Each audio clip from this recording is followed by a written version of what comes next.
Hi everyone, it's Shane again. So today what I'd like to do is I would like to go over the section on pulleys and tension in chapter 13. So there isn't one specific section that says pulleys and tension. Really where I'm getting this from is from example 13.5. So that's what we're going to look at to start. So example 13.5, and this can be found on page 443 in your textbook. So in this example, we have a cart that's attached to a weight, and they're attached via this pulley system. So I'm going to draw out these pulleys.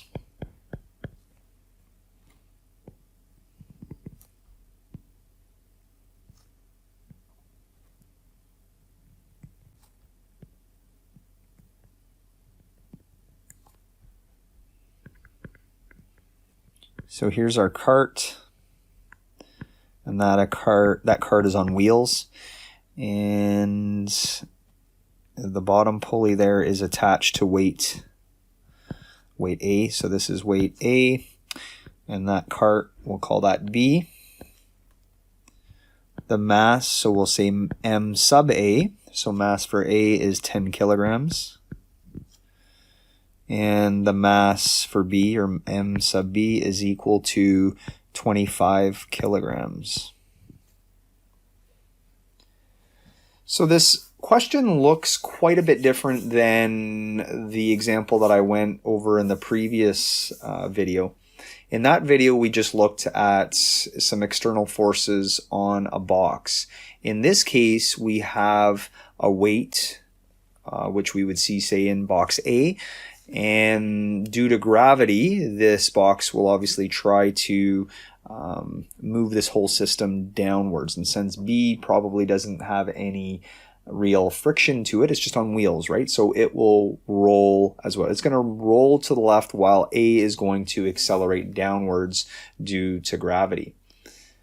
The question, though, with these types of problems is, how does the motion between A and B exist? Is it just, are they equivalent? So would the acceleration of A be equal to the acceleration of B, or is there some sort of ratio between the two of them? So the best way to describe this would be as follows. So when, change the color here. So when A, so our box A, when A drops 1 meter. Okay, so A drops exactly 1 meter. So it's going to go from, say, this position here, and it drops down 1 meter total in that position. The question is, if it drops 1 meter, how many meters does our cart B move? Well, even though A itself is only dropping 1 meter, if we were to say cut the line right here, okay, now think of A moving down 1 meter. What's going to happen is the line on either side of that pulley actually goes down 1 meter as well, doesn't it? So the total amount or total distance that B moves would be 2 meters. It'll actually move 2 meters to the left. So when A drops 1 meter, we know that B will move 2 meters. And I'll just put in brackets, since each cable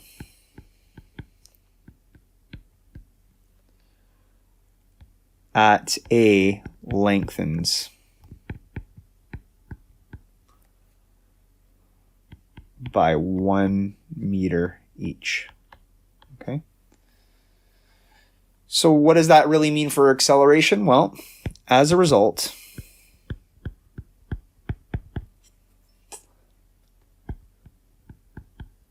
acceleration of B is not equivalent to A. It is 2 times, isn't it? 2 times that of A. So how would we write that out? Well, we would state that A sub b, so the acceleration of b is equal to 2 times the acceleration of a. So that gets us started for a problem like this. The next thing that we would do is draw our free body diagram. So we did that with our box in the problem in the previous video. We're going to do that again here. But one thing to keep in mind, we have two different bodies, don't we? We have body A and we have body B. So we're going to have to do two different bodies. We're going to have to look at two different bodies.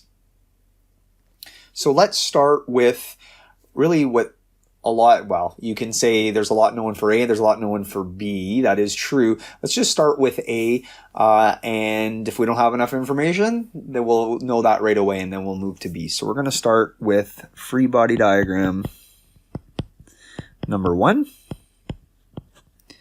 Okay, and this is going to be just a box A. And what I want to know is, what are all the forces acting on this body? Well, the first one should be pretty easy, right? We know that there is a mass, and that mass is 10 kilograms. So the actual force then would be the force due to the weight. So remember, weight is equal to mg. So that's just equal to 10 kilograms times 9.81 meters per second squared. And so the weight there would be 98.1 newtons. Okay, so we do have a weight, 98.1 newtons acting downwards. We also know then that the acceleration of the body due to that external force is going to go down. I mean, this is intuitive in this case, just because we know that it's attached through a pulley system to the cart, which is on wheels. So clearly it's not going to have too much resistance to that weight moving downwards. So as a result, there are two additional forces that we can add, or three in total, but we can combine two of them. So we have the rope or cables, whatever you want to call it, on either side of those pulleys. So there would be tension, right? Tension holding it back. So those would be equal. So you'd have a T on one side and a T on another. So you can just add them together and say that we have 2T, okay, 2T on that side. And then we have one additional force. So what would that force be? Remember, this is the inertia force method. And what did we do in our problem in the previous video? Well, we would figure out which direction the body would be accelerating. So in this case, it's downwards. And then we know that the inertia is acting opposite to that direction. So opposite would then be going up. Okay, and that term is always, when we're dealing with linear motion, it's always just ma. Now, which a is this? Well, if this is body A, then it's just a sub a. Okay, so just a reminder that this is our inertia term. So inertia. Okay, so now what we can do, now that we have a free body diagram with all the forces being added to this body, I'm going to show that that is block A. I'm now going to do the sum of the forces in the y equal to 0. So we're going to add all these up. I'm going to assume up is positive, so I can show that here. Say up and to the right is positive. So that means where you have 2t going up plus ma sub a minus 98.1 newtons, all equal to 0. So if you look at this, we have two unknowns, don't we? We have a t and we have an a sub a. So let's think about how we're going to figure out one of these. We do have a connection between a and b because we know that ab is equal to 2a, but we need another connection. That other connection is our tension, right? We know that there is one tension between B and A. So if we were to rearrange this equation and just solve for T, that would give us one equation, right? So we're just going to state that t is equal to, I rearrange everything here, divide through by 2, then I end up with 49 minus 5a sub a. And I'm going to call this my first equation. And if you want, you don't necessarily have to here. We can also just put it in, just to remind ourselves, this is the equation that we're going to use. Okay, so let's move on to the next free body diagram. Okay, so we are going to draw the second body. So this is the cart. I'll move it off to the side a little bit here. Okay, so this is cart B, or body B. We know what are the forces on this. It does state in the book that we should neglect inertia of the pulleys as well as the rolling resistance. So there's no resistance acting on those wheels. This cart is just going to move in the direction towards those pulleys. That would be to the left, and that happens due to the tension, right? The tension on that rope or that cable, pulling it to the left. We also know that as a result, if that's the external force, and the only force really in this case acting on this body, yes, it does have a weight, that is true, but since we don't have any frictional force, that vertical force doesn't matter to us in this case. So we know that the acceleration of B goes to the left. And again, I can just remind myself that AB is equal to 2 times A sub A. So the only thing left would be the inertia term. Remember, it acts opposite to the direction of acceleration. So if it's accelerating to the left, then we know that the inertia term must be to the right. So that would be m times A sub B. I can go ahead and substitute in my acceleration for A if I want. So I can also state that this is equal to m times 2 A sub A as well. So now I'm going to do the sum of the forces. So sum of the forces in the x direction is equal to 0. So there's only those two forces. So I know then that T is just going to be equal to m times 2 A sub A. So I'm going to rearrange, or not rearrange, what I can do is I can put the actual value in for m, and I can state that T is equal to, that's 25 kilograms. We're going to multiply that by 2 times A sub A. So therefore T is equal to 50 A sub A. And this is my second equation. So now I have two equations, two unknowns. The unknowns are T as well as A sub A. So what does that mean? Well, since I did them both in terms of T, I can just set equation 1 equal to equation 2. Okay, so equation 1 was 49 minus 5A sub A, and equation 2 is 50A sub A. So now I can solve for A sub A. So I rearrange here. A sub A is equal to 49 over 55. And therefore, A sub A is equal to 0.89 for units. These are metric units, so it must be meters per second squared, acting downwards. So now we have the acceleration of A, but we want to know the acceleration of A and B. Well, then that's easy. If we know the acceleration of A, then clearly we also know the acceleration of B. Don't forget it is 2 times the acceleration of A, so that is equal to 2 times 0.89 meters per second squared. Whoops. Yeah, that's right. And so 2 times 0.89 means we have 1.78 meters per second squared. In this case, it's clear that it goes to the left. And so either highlight or Put a box around your final solution.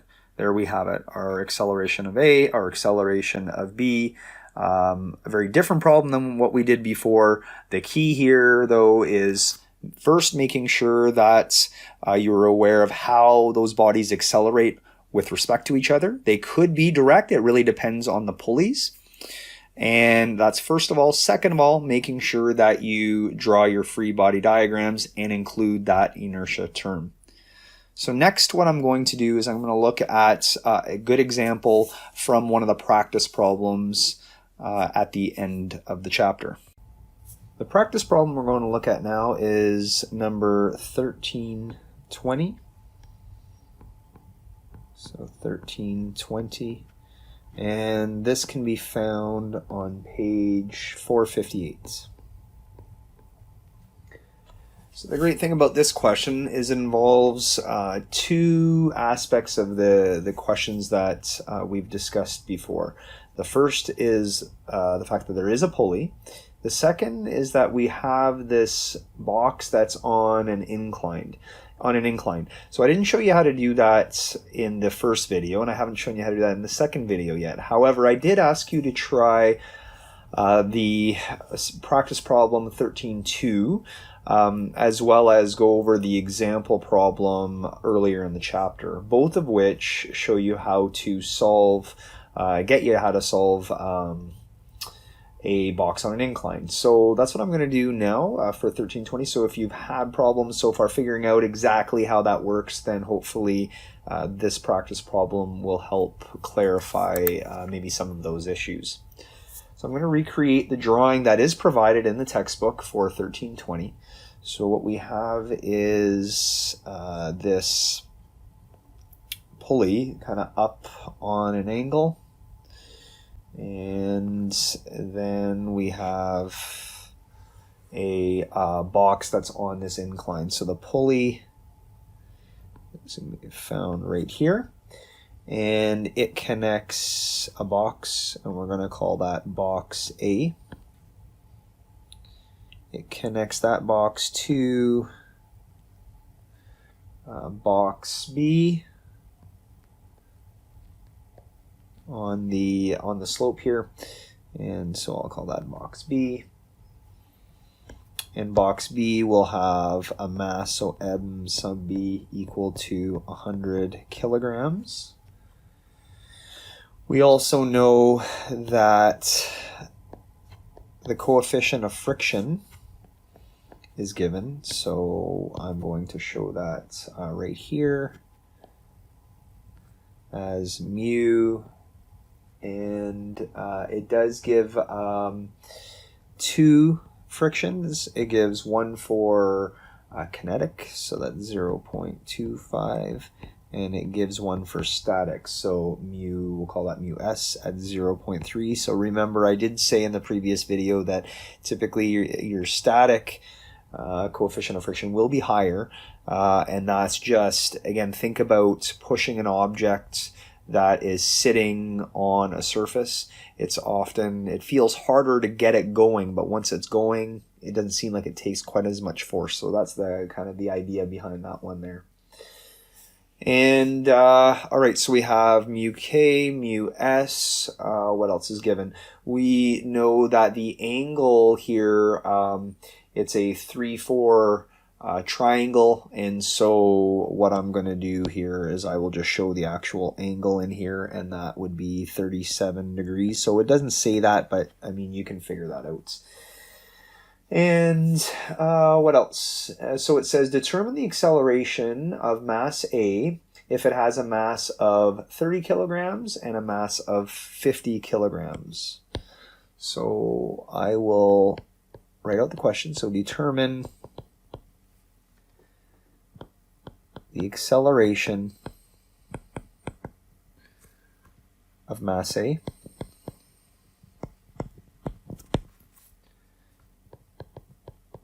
if the following. So A, determine the acceleration of mass A determine the acceleration of mass A if it has a mass of 30 kilograms or our second scenario is 50 kilograms.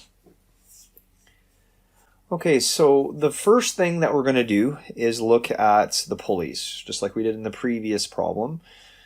We want to think about how A accelerates relative to B and vice versa. So if A is moving up or down, depends on how you want to look at this, right? You can assume here this is 100 kilograms and we're talking about a mass of 30 kilograms or 50 kilograms on this angle. So you might assume that the acceleration or the weight of that block B will actually force A to accelerate upwards. So you might assume this then, that the acceleration of A is up and the acceleration of B is along that angle. It's really B that's driving these two.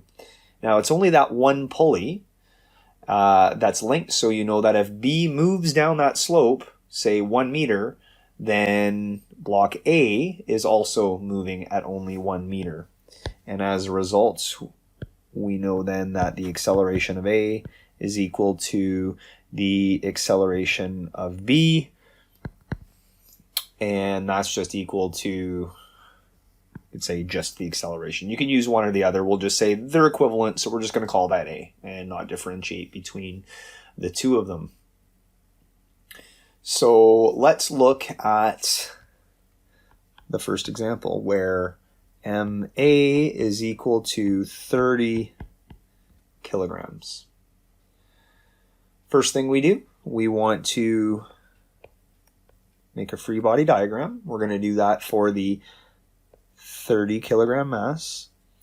If it's 30 kilograms, then we know that it has a weight going down. We can call that either weight W or FG. I called it W last time, so let's call it F sub G this time, just to show you that the naming convention doesn't really matter as long as you understand what it is that each of these symbols are representing. We know that the cable is pulling this up, and so we have a tension. Well, it's either pulling or resisting motion. Depends on how you want to look at it, but in any case, we know that there is that tension, that force acting on the block going upwards. And what did we say? We said that, and this is different from the last problem, we said that the acceleration, I'll just redraw that again here. We are assuming that the acceleration of this block is upwards. So instead of having the inertia term pointing upwards like we did last time, because in that case we assumed that the acceleration was downwards. So what did we say about inertia? Inertia is going to be opposite to the actual acceleration of the block. So therefore in this problem it is actually acting down a little bit different than the last problem. So just keep that in mind. So we're going to do the sum of the forces in the y direction. Okay, so the sum of the forces in the y direction is equal to 0. And I'm going to again zoom up and to the right is positive. So we have T minus mg minus ma equal to 0. You may have already put these numbers right in there, and that's perfectly acceptable. I'm going to do that now. So T, I'll just put the other two to the other side, the other two terms. So mg is 30 kilograms times 9.81 meters per second squared. And now we're adding 30 kilograms and we have acceleration A. So when I simplify this, we have 294.3 newtons plus 30A. And this will be our first equation, very similar to the last problem. So let's draw the next free body diagram. So this is definitely going to be different from the last problem that we solved. This is going to be a lot closer to what you would have had to do for the practice problem 1320 on page 456.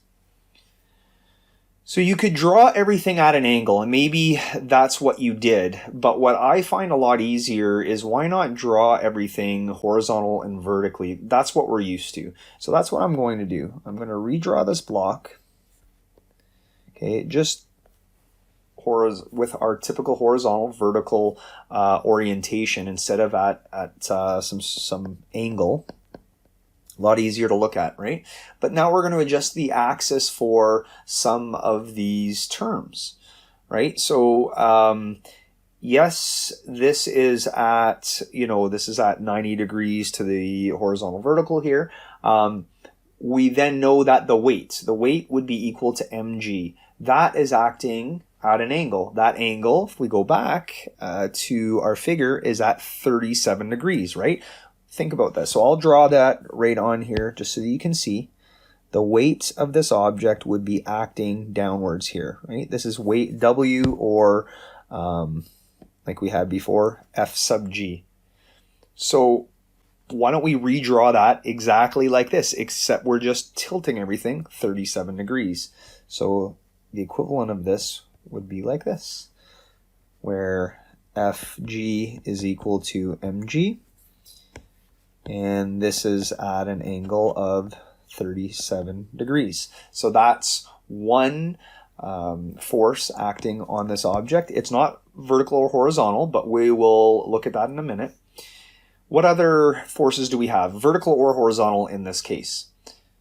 Okay, so we have a tension, right, from the cable going backwards. We have, what else? We have a weight going down, down at an angle of 37 degrees. But there would be a total angle. If you think about this sitting on the ground, right? Technically, this is sitting on the ground, right? Just happens to be that this ground is at an angle. And so we would also have, acting on this, a normal force. Right? So this is our F sub n. So we do have a normal force, and that would be equivalent to any of the vertical forces acting on this object. So we'll have to look at that in a minute. What else do we have? We know that we're assuming that this object is accelerating down the slope. So this is A sub B. And so as a result, the inertia term would be going in the opposite direction, right? So that would be also to the left, m sub b times a. And if this is moving down the slope, okay, and it is accelerating down that slope, we have to think about our friction, right? And our friction is going to oppose that motion. Remember, it's not necessarily opposing the acceleration, it's just opposing the motion. It is moving down that slope, therefore it would be, that frictional force would be going up the slope, or in this case, just directly to our left. So we can also draw that here as such. Again, where exactly you place these forces, I mean, I'm showing it at the bottom just because that's where it would actually be. But remember, this is really just a point force. So all of these things would be acting right on its center of gravity at the center. I just find it sometimes helpful showing it exactly where I would think, that where it would actually be located on the body itself.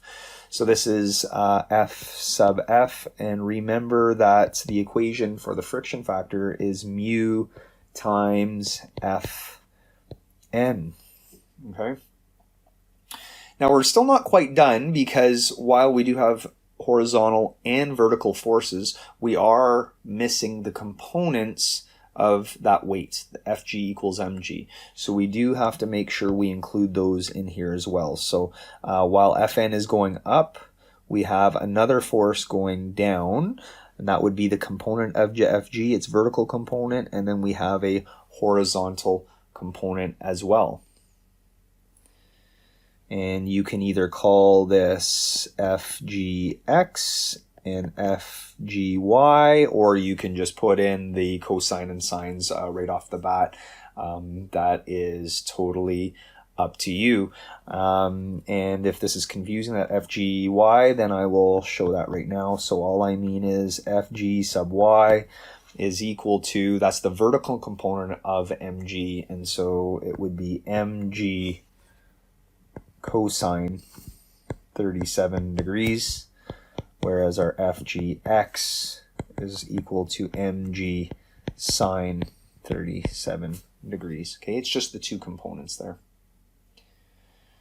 So just like we did in our first problem in the previous video, we started by looking at the forces in the y. And the reason we did this, even though we need to solve for acceleration, which is in the x, we need that normal force in order to get the frictional force. So let's do that. We're going to look at the sum of the forces in the y direction equal to 0.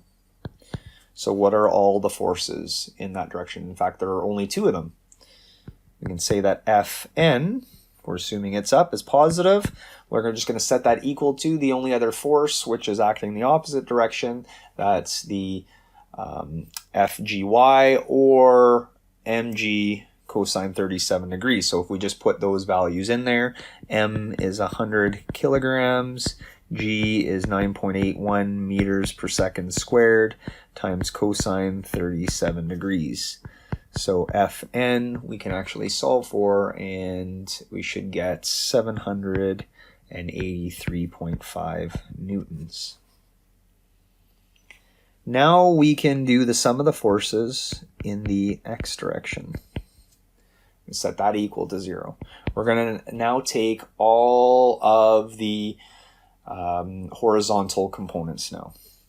So I'll start with the horizontal component of Fg, which is, okay,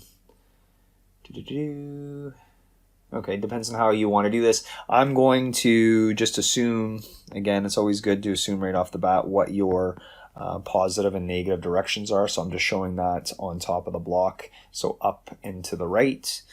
So now we would say that mbg sine theta, right, since that's a positive one, has to be equal to how many other terms? We would have basically 3 other terms in there, right? So we're going to set that equal to t. We're going to add in mb times a, and we're going to add in mu times fn. Okay, so even if I sub everything in here, and then, you know what? That's what I'm going to do. I'm going to sub everything in so you can see that. So our MB is 100 kilograms times G, which is 9.81 meters per second squared, times sine 37 degrees is equal to T plus 100 kilograms times, I had capital A, it should have been small a, doesn't really matter, plus mu. So this might be your first question. Okay, so mu, we have mu kinetic 0.25 or mu static 0.3. For this particular problem, the assumption is that this is moving, right? That this is moving. And so I am going to assume the kinetic mu. So that would be 0.25. Okay, and I'm going to multiply that by, what's the last term? Fn, which is 783.5 newtons. Okay. So that was a lot of information right there. If you kind of get stuck, say, whoa, where did you get all this from? And you can stop, kind of rewind the video, and just kind of go through each term, make sure that all makes sense to you. The big thing I want to highlight here is that there are still 2 unknowns, right? We have a T, we have an A. Those are the 2 unknowns.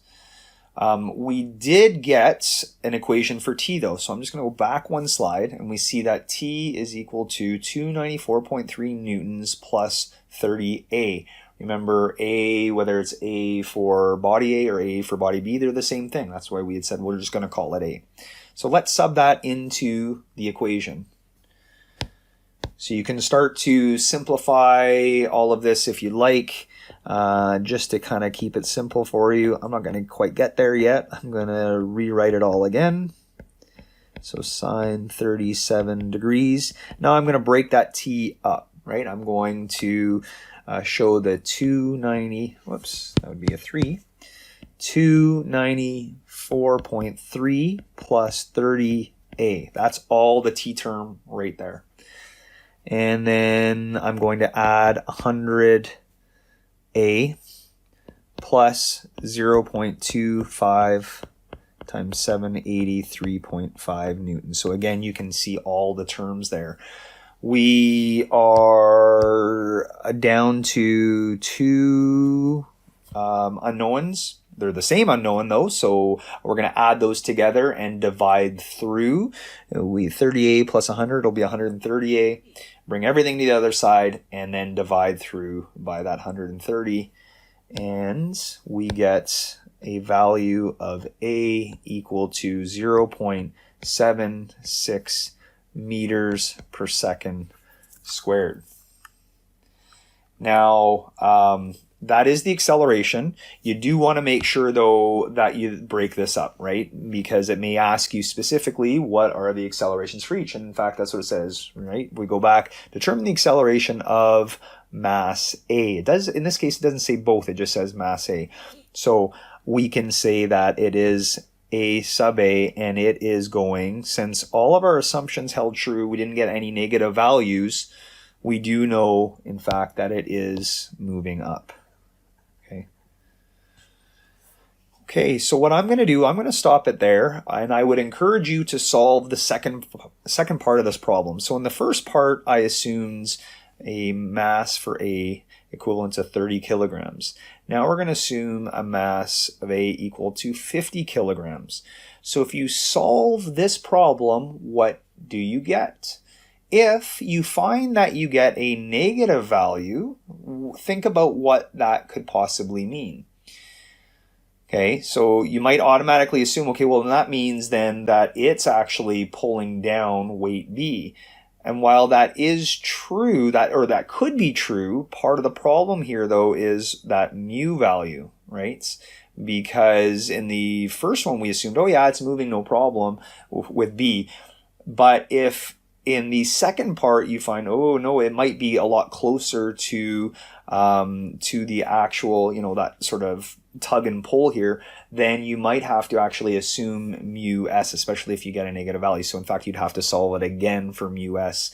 I don't expect you to do that. Just solve it again for ma equal to 50 kilograms and see if you get a positive or a negative value. And that's the main thing that I want you to get out of this. What does that mean? What does that mean when I get a negative value in this case? Okay, so when you are done that, I also suggest that you try, I have question 1344, and that can be found on page 461, so page 461. Hi everyone, it's Shane Storing again. So today I'm going to be going over a couple of practice problems to finish up chapter 13. So I just wanted to basically remind you as well, I did send an email about this, but at the end of the last video, I asked you to complete practice problem 1344. And so that was a mistake on my part. Excuse me. What I wanted you to do is actually to complete practice problem 13.4. 1344 deals with angular motion, and we won't be covering that this semester. We're just going to stick to sections 13.1, 13.2, and 13.3 from your textbook. So that is the introduction of the inertia force method, but only for linear motion. You will not be doing angular motion or planar motion in this chapter this semester. So what I'll do is I'll start by going over question 13.4, the one that I wanted you to do in the first place, and then I'll move on to question, I believe it's 13.15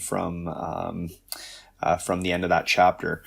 Because there's a couple of things I just want to make sure that everybody fully understands with these types of problems. So starting with 13.4. And this can be found on page, that's 456, okay? So in this one it says, determine the acceleration of block A down the slope in the figure that's provided. So the only thing that's given for this problem is the fact that we have a slope and we have this block. This block has a mass of 45 kilograms. Okay, and we know that the coefficient of friction is equal to 0.2. And we also know that the angle that this is on is it just gives us as a rise run of 5 to 12. So the first thing I would do first is probably to figure out what that angle is. So what we can do is use the tan law. So if we say that tan theta is equal to just this triangle here, this 5, 12 triangle, I just want to find what this would be theta right in that angle there. I just want to know what that angle is, so we know at what angle this block is resting at in this moment. So tan theta is equal to 5 over 12. So if we solve for theta, we get 22.6 degrees. So we do know it's at an angle of 26.2 degrees. So now what I'll do actually, just to sort of simplify this picture, I will show this at an angle of 22.6 degrees. So you can see that there. And mu, in case there's any confusion about that, that is just that basically states what the friction is between the block and the ground there. So that's mu. Mu, again, equal to 0.2. So the question here asks us to determine the acceleration of the block. It says a block A, there's only one block in this problem, so I'll just say determine acceleration of block. Well, since there's no external forces, we know for sure that the acceleration of this block would be downwards, right, down along the slope, because the only force acting on this block would be the force due to gravity, determined from the weight or the mass of that block. So what we want to do, and I showed this in the last video, we want to obviously draw all the forces associated with this block, but it's really easy and kind of handy here to redraw the block so it's shown in sort of this traditional XY direction. Now what we can do is break up, if there are any forces at angles, we can break that up into components. So from here, our 45 kilograms, remember, that in the first image would be acting downwards, right? So that would be a weight equal to mg. So when I show that in my free body diagram, I'm actually going to rotate that off at 22.6 degrees, right? Where we say that the weight is equal to mg. Then we know that obviously it is made up of a vertical component, which would be, since I'll just draw that in again, since this is 22.6 degrees in that angle, and we know that this force would be mg cosine. We can say cosine theta for now, but you can put that right in there, of 22.6, and then we have a horizontal component here that would be mg sine theta. Okay, and just so that this doesn't confuse anyone, it is the if we look at this as a triangle, the weight, which is equal to mg, is that that vector there. Okay. So we have our two components with respect to our two components of weight shown in our X and Y direction, but we have two other forces that we have to account for. So remember that the motion of this block is going down. So I didn't say acceleration yet, which we'll get to, but the motion of the block is going down the slope. The motion is going to the left. And so our force of friction would be opposing that. So we can say our force of friction is in that direction. And remember, the equation for force of friction is mu times Fn.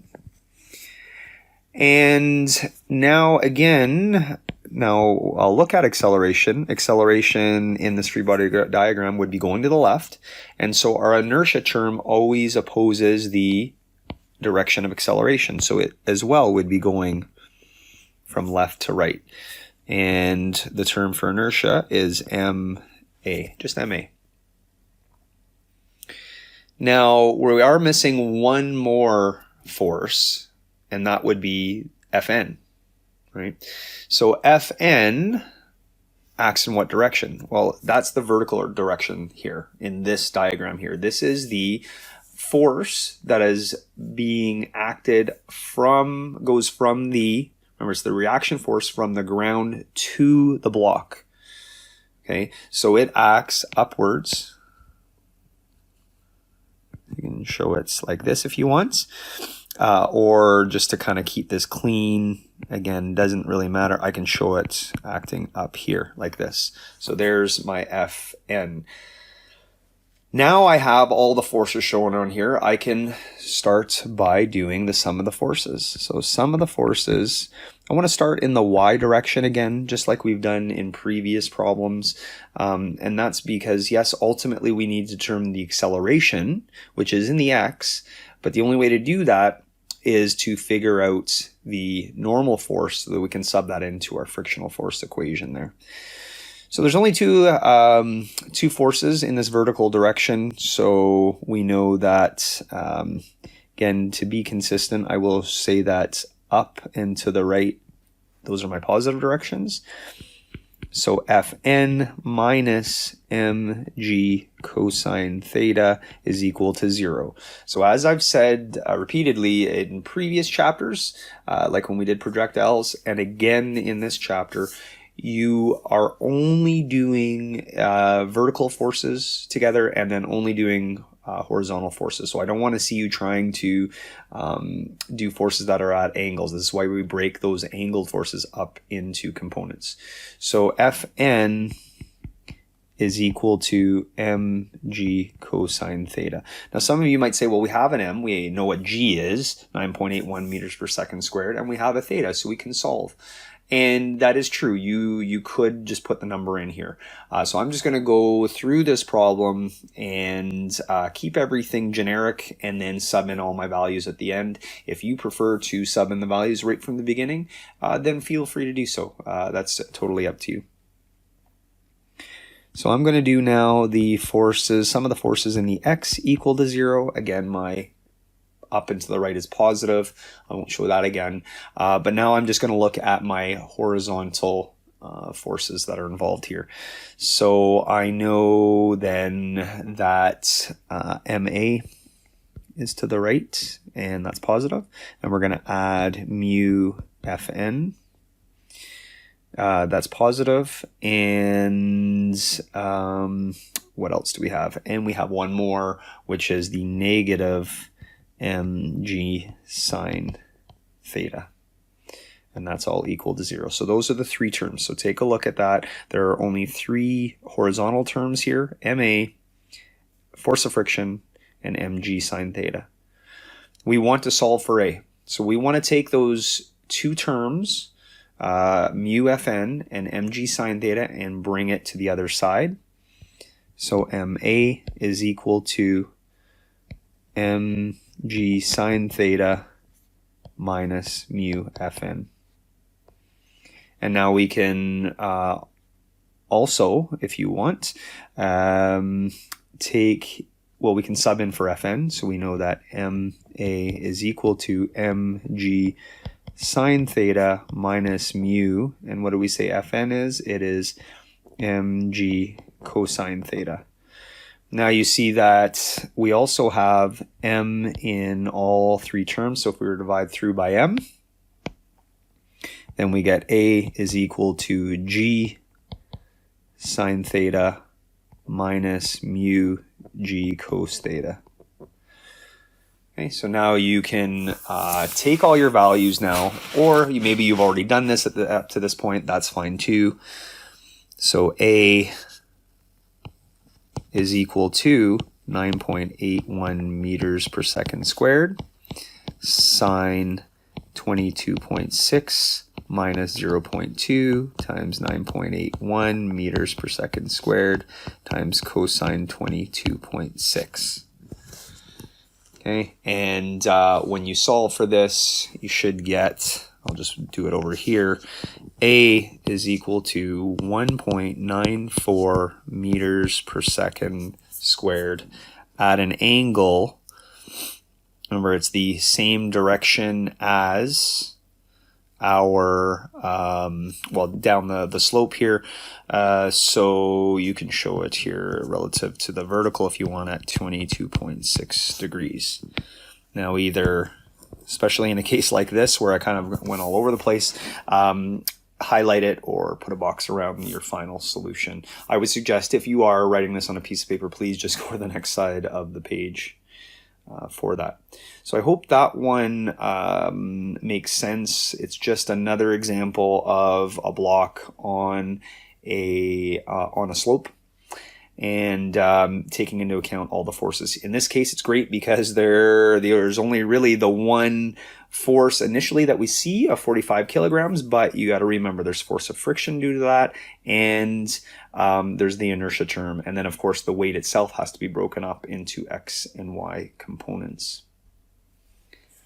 Okay, so let's look at a question a little bit different than this one, and it'll hopefully kind of show you the differences between the motion of an object and the acceleration of the object, and what that means for things like frictional force as well as our inertia term. So we're going to go to number 1315, and that is on page 457. Okay. Now for this problem, it states that we have a 4,000 pound car traveling at 60 miles per hour, and it decelerates at a constant rate and comes to a stop over a distance of 200 feet. Determine the minimum coefficient of friction between the pavement and the car's tires. So it's first of all, a little bit different because we are trying to solve for the coefficient of friction. I think mostly up to now, I've looked at problems where we are solving for acceleration. I mean, technically we can solve for any force, we can solve for coefficient of friction, we can solve for acceleration. Those are all unknowns could be unknowns in our equations, okay? So in this particular case, we're solving for coefficient of friction. So this is, we'll call this block or car. This is car A, so we can state that good to actually write it down this way. It says that it's a 4,000 pound car. So this is not M equals, no, not that, okay? It is weight, which is equal to mg is equal to 4,000 pounds. So why it's done that way, not sure, but typically if it's in SI units, it often just gives a mass in kilograms, but when we're dealing with US customary units, they usually just give you the weight up front. So the weight here is mg, which is 4,000 pounds. So that's the first difference. The second difference here, we're going to say that it is going to the right. Okay, so the motion of this, so the velocity is going to the right. Now, it says though it starts at 60,000 miles, or 60, not 1,000, but 60 miles per hour, and it then comes to a stop, meaning that it has an initial velocity, has a final velocity. And it says it comes to a stop over a distance, a displacement. So this sounds an awful lot like problems that we solved way back in chapter 10 when we had our 3 equations of motion. We have an initial velocity equal to 60 miles per hour. And maybe instead of doing mph, what I'll do is I'll write it as miles per hour. So first thing, as soon as I see something like this, what do I want to do? I want to convert that. So I want to get rid of my hours. So I'll say 1 hour per 3,600 seconds. And then I want to get rid of my miles. So miles are on the top over there. So I'll put it on the bottom. So 1 mile for every 5,280 feet. So if you don't know that off the top of your head, not a big deal. You can look that up. You can find that in your textbook. And this means I can then cancel out my miles, hours, and I'm left with feet per second. So 60 divided by 3,600 times 5,280 gives me 88 feet per second. So there's an initial velocity. I have a final velocity equal to 0. I also have a displacement equal to 200 feet. So if you go back and look at your 3 equations of motion, you will find that there is one in particular. V1 squared equals to V0 squared plus 2AS, where we have V1, V0, and we have S. And that would allow us to solve for the acceleration of this object, correct? So let's put these values in there. We have 0, and that's equal to 88 feet per second. We're going to be squaring that, and then we want to add to that 2 times A times 200 feet. So what we want to do now is rearrange that to solve for A. So that means we have to bring 88 to the other side, and then we divide through by that 2 times 200 feet. So we get, this would be negative 88 foot per second squared over 2 times 200 feet. So I'd be left with feet per second squared, which is what you would expect. And we got a negative value here. So we got a negative 19.36 feet per second squared.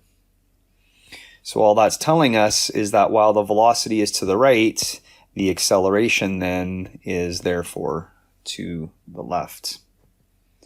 So A is equal to 19.36 feet per second squared. Okay, so now we actually have an object with an acceleration. Now what we want to do is use that to solve for the coefficient of friction. So what we should do here is redraw this as a free body diagram with all the forces on this object. So I will start on a new page. I will redraw this.